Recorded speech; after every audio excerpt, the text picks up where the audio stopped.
I didn't know how bad it was until my own father was in the hospital. It began on Friday afternoon of the week before Thanksgiving. Not the best time to get sick.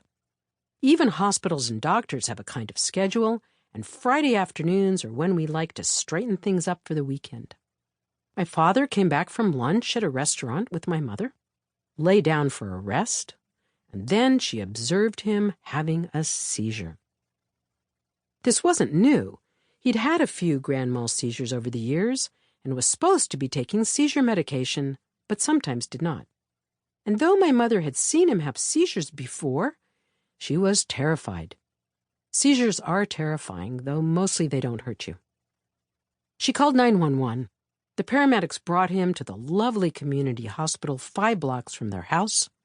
He was examined and admitted. That surprised me. Where I usually practice medicine, in a public hospital in San Francisco, he would never have been admitted for a simple, recurrent grand mal seizure. We would have checked his labs and gotten a CT scan, observed him overnight in the emergency room, cranked up his seizure medication, and spit him out the next morning.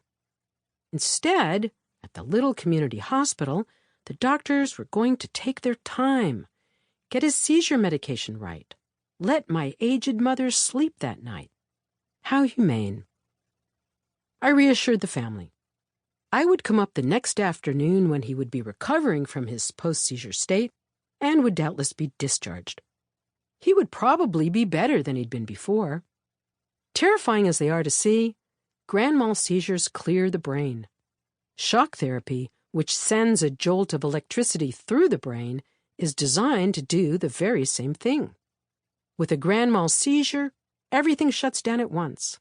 And then, rather like rebooting a computer, the faculties come back up one by one. First the eyes open, then the body moves, then the patient smiles. Speech comes back, then memory.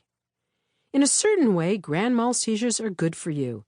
They allow, in the same way rebooting your computer does, for everything to get reorganized, refiled. There's a clarity afterward, a quickness. The connections are connecting right again. But when I walked into my father's private room, with its view of the mountains, its natural light, I was shocked.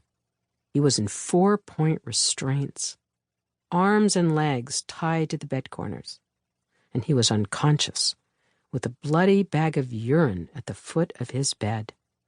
Mother was sitting next to him, looking frightened and gray.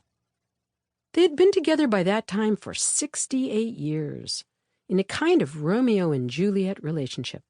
If you can imagine how irritable Romeo would have gotten after those first 20 years, how bossy, and how stressed Juliet would have been with anything in life that upset Romeo, including herself.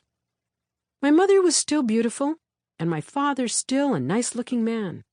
White hair, blue-gray eyes by turns, attentive, skeptical, and teasing.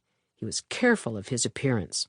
Shirt and tie and jacket and manners. He still opened doors for women and moved to the street side when you walked with him. He was always tough, uncomplaining. I'd never seen him defeated, frightened, or cowed until that afternoon.